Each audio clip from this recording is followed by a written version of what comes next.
¿Qué tal? Qué gusto que podamos continuar con nuestra serie de lecturas diarias, siguiendo las huellas de Jesús de Nazaret.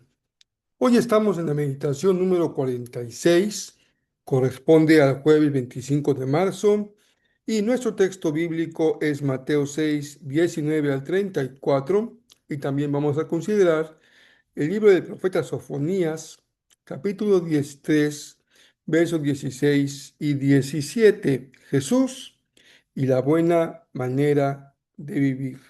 Todos sean muy bienvenidos en este día.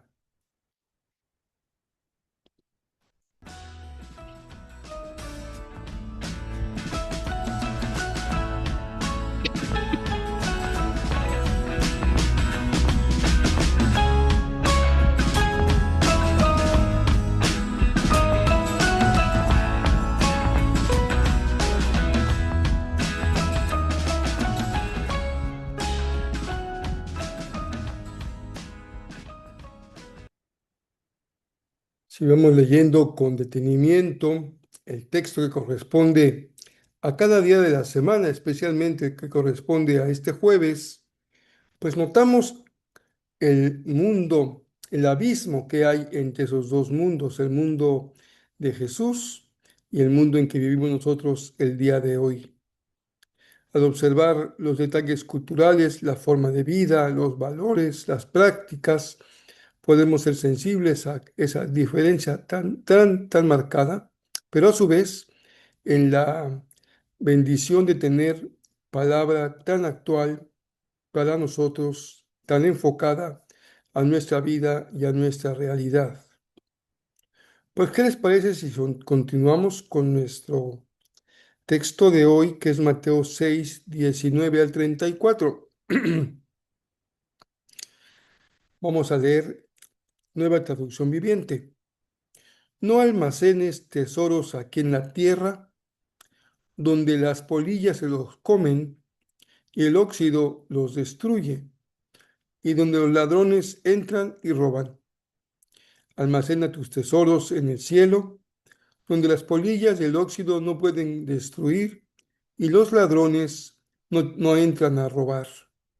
Donde está tu tesoro, allí estarán también los deseos de tu corazón. Tu ojo es como una lámpara que da luz a tu cuerpo. Cuando tu ojo está sano, todo tu cuerpo está lleno de luz. Pero cuando tu ojo está enfermo, todo tu cuerpo está lleno de oscuridad. Y si la luz que crees tener en realidad es oscuridad, qué densa es esa oscuridad. Nadie puede servir a dos amos, pues odiará a uno y amará al otro, será leal a uno y despreciará al otro. No se puede servir a Dios y ser esclavizado al dinero. Por eso les digo que no se preocupen por la vida diaria, si tendrán suficiente alimento y bebida o suficiente ropa para vestirse. ¿Acaso no es la vida más que la comida y el cuerpo más que la ropa? Miren los pájaros. No plantan, ni cosechan, ni guardan comida en graneros, porque el Padre Celestial los alimenta. ¿Y no son ustedes para Él mucho más valiosos que ellos? ¿Acaso con todas sus preocupaciones pueden añadir un solo momento a su vida? ¿Y por qué preocuparse por la ropa? Miren cómo crecen los lirios del campo, no trabajan ni cosen su ropa. Sin embargo, ni Salomón con toda su gloria se vistió tan hermoso como ellos. Si Dios cuida de manera tan maravillosa las flores silvestres que hoy están y mañana se echan al fuego, tengan por seguro que cuidará de ustedes. ¿Por qué tienen tan poca fe? Así que no se preocupen por todo eso diciendo qué comeremos, qué beberemos, qué ropa nos pondremos. Esas cosas dominan el pensamiento de los incrédulos, pero su Padre Celestial ya conoce todas sus necesidades. Busquen el reino de Dios por encima de todo lo demás y lleven una vida justa y Él les dará todo lo que necesiten. Así que no se preocupen por el mañana, porque el día de mañana traerá sus propias preocupaciones. Los problemas del día de hoy son suficientes para hoy. Sin duda que este párrafo del Sermón de la Montaña nos muestra en toda su esplendor esto que ha sido considerado una de las grandes cumbres de todo el Evangelio y de todo el Nuevo Testamento, esos 3 capítulos de Mateo. Les decía que si vamos leyendo con cuidado el texto de Mateo 6, notamos que aunque los temas tan humanos siguen tan presentes, hay una enorme brecha cultural que nos separa de la forma en que estos temas se vivían en el tiempo de Jesús y como los vivimos el día de hoy. Primero, Jesús habla de un tipo de relaciones de servidumbre como la del señor siervo, que ya no vivimos bajo esos términos. Ya somos o empleados o somos independientes, autónomos. No tenemos una relación de servidumbre. Seguimos viviendo sin duda en una sociedad materialista, pero nuestra forma de acumular es tan distinta a de aquellas bodegas en donde se echaba a perder lo que se guardaba y era objeto de salteadores nocturnos que entraban para llevarse los bienes de una familia. Aunque hoy no está a discusión la prioridad que le da el mundo contemporáneo a los bienes materiales y que quitan el sueño a más de uno. ¿Y qué decir de esta expresión tan peculiar del ojo malo, que tendría un significado que vale la pena más adelante explicar? Y también de lo que ya en aquellos años, imagínense hoy, vamos en decrecimiento, lo que es la vida ansiosa. Porque si en aquel tiempo ya se vivía con ansiedad en una sociedad tan pacífica, tan estructurada o tan predecible, ¿qué decir de una sociedad como la nuestra, donde nadie sabe qué va a pasar mañana cuando amanezcamos viviendo con una terrible ansiedad? Y no es menor el hecho de que hoy también sabemos que el ser parte de las llamadas familias disfuncionales ha dado lugar a muchas personas que han crecido en un ambiente tan difícil que les ha hecho personas desconfiadas y temerosas. Ese es uno de los impactos que se viven en una familia desintegrada o disfuncional. Los pequeños que deben de ser cuidados y con un ambiente de seguridad predecible, viven en una terrible inseguridad. Si crecemos así, los primeros meses de nuestra vida en un ambiente de inseguridad, seremos sin duda, ya de adultos, personas desconfiadas. Pero si Dios te ha bendecido a proveerte de una familia segura, estable, que te provee de alimento, te provee de cuidado, te provee de cariño, entonces podrás crecer con un sentimiento de confianza y de seguridad que te dará una forma distinta de encarar la vida. Cada quien sabe, como suele decirse, de qué pie cojea, si es por un lado o por el otro. Pero déjeme llamar su atención a algunos elementos que sobresalen de esta lectura, aunque es riquísima y podemos quedarnos muchos días tratando de analizar todo este pasaje. Primero dice Jesús, miren, el problema no es que acumulen, sino a dónde acumulan. Y Jesús usa una forma del verbo en el sentido imperativo cuando les dicen, dejen de hacer esto. ¿A qué se refiere? A vivir acumulando riquezas y también se refiere a vivir con ansiedad. Esas dos cosas Jesús dice, déjenlas de hacer. No acumulen, no pongan su atención en acumular bienes materiales y tampoco vivan con la ansiedad del día de mañana. El sentido de la expresión en la gramática que usa Mateo es, dejen de hacer eso, deténganse, no sigan viviendo así. El segundo comentario tiene que ver con la salud del ojo. Jesús dice, el problema no es tanto lo que tú ves, lo que vemos a nuestro alrededor, sino la calidad de tu ojo. Un ojo sano no tiene que ver en este pasaje con la salud propia del ojo, sino con un ojo bien enfocado, que fija bien su vista en las cosas que vale la pena mirar. Un ojo malo significaba en el contexto de Jesús, era como una expresión popular, una persona tacaña, tiene mal ojo, no comparte nada, es tacaño. Sigue siendo el tema de la riqueza.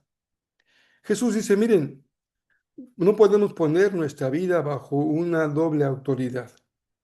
O tú te pones bajo la autoridad de Dios o te pones bajo la autoridad de las riquezas. Incluso la riqueza es convertida aquí en todo un problema de idolatría, porque es como el ídolo que exige absoluta lealtad. Y por eso no podemos ponerlo encima de nuestra vida, la acumulación de bienes materiales. Es un tirano que no perdona nada. Hablábamos entonces ya hace un momento del problema de la confianza y la desconfianza.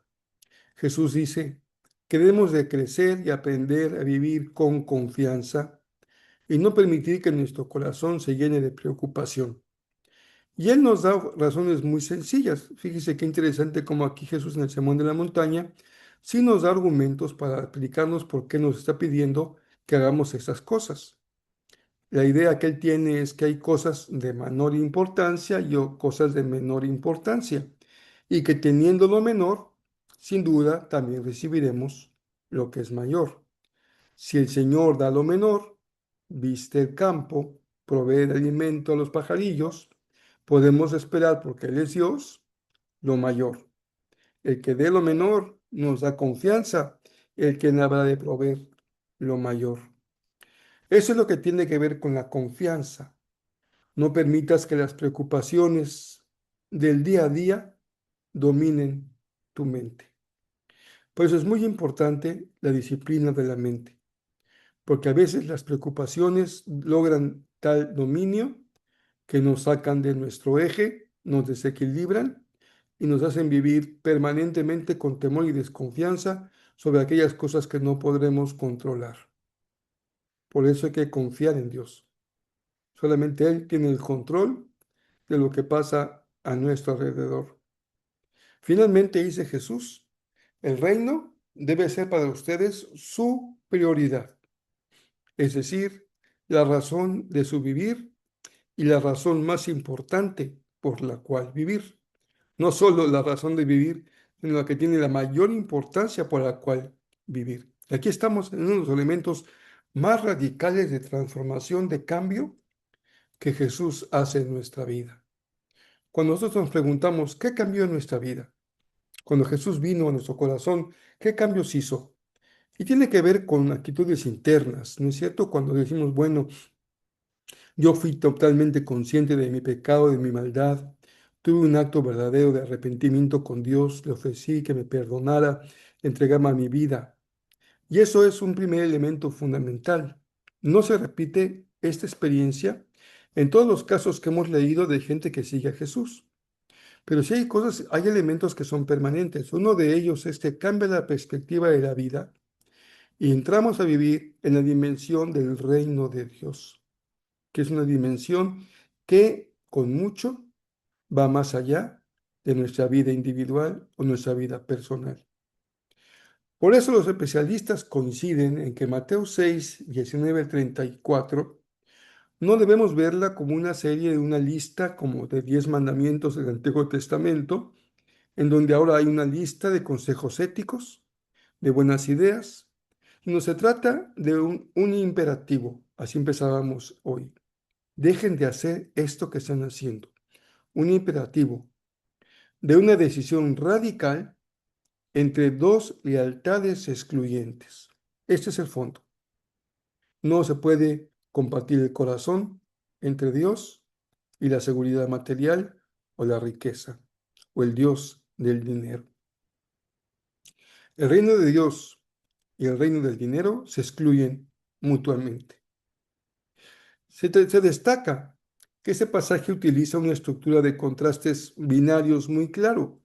Dos tesoros, dos ojos, dos señores, para demostrar que la ansiedad es, en última instancia, una falla de visión espiritual y una mente dividida que contradice la oración del Padre Nuestro que vimos en meditaciones anteriores. Al analizar el uso de la naturaleza como argumento, vean el pajarillo, vean las plantas, y el mandato final de buscar el reino, se subraya que Jesús presenta la confianza en la provisión divina como la única alternativa frente a la idolatría del mañana y el afán acumulativo que caracteriza a nuestra sociedad. Ahora vayamos a leer el hermoso pasaje del profeta Sofonías 3, 16 al 17. Tengamos presente, sin embargo, lo que hemos leído hasta ahora. Estos profetas son poco conocidos, pero son de hermosos mensajes oraculares que Dios puso en sus corazones. En este caso dice Sofonías, en ese día la proclama en Jerusalén será, ánimo, Sión, no temas. ¿A qué día se refiere Sofonías? Al día de Jesús, a su cumplimiento mesiánico. Ánimo, Sión, no temas. No se preocupen de más, dijo Jesús. Seguimos en el verso 17. Pues el Señor tu Dios vive en medio de ti. Él es un poderoso Salvador, Jesús. Se deleitará en ti con alegría. Con su amor calmará todos tus temores. Se gozará por ti con cantos de alegría. Si a Jesús, si en Jesús está el reino, en Jesús encontramos entonces la razón de nuestra absoluta confianza y seguridad en que Él está al cuidado de sus hijos. ¿Qué les parece si terminamos hoy con una frase memorable que tenga que ver con esta enseñanza del reino de Dios? En este caso se trata de un teólogo norteamericano, también un filósofo, se llamó, ya falleció, en el 2013, Dallas Willard. Él tiene un libro muy conocido llamado La conspiración divina. Y en ese libro él señala lo siguiente, justamente comentando el sermón de la montaña. La ansiedad es una forma de ateísmo práctico. Es la convicción de que Dios no puede o no quiere hacerse cargo de aquello que nos preocupa. Muy bien, hasta aquí llegamos el día de hoy. Espero que tengamos una fin de semana, conclusión de semana muy bendecido y estemos ya enfilados hacia lo que será el domingo de Ramos o domingo de Palmas, que es el arranque, el inicio, la apertura de la Semana de Pasión. Aquí en Cancún tendremos culto todos los días de la Semana de Pasión presencial, de lunes al viernes. La única diferencia es la hora. De lunes a jueves, 8 de la noche, viernes, 1 de la tarde, y el domingo tendremos nuestra reunión matutina en la playa y después nuestro evento del culto normal de resurrección en Jezreel a las 10 de la mañana. Espero que me puedan acompañar tanto en la parte presencial, guardemos, ya sé que son días todavía laborales, pero es un esfuerzo que vale la pena hacer. Es nuestra semana sin duda más importante y estaremos acompañando a Jesús día a día en su camino hacia el monte Calvario y después hacia la tumba vacía. Yo soy Rafael Pola y esta es la serie Siguiendo las huellas de Jesús de Nazaret.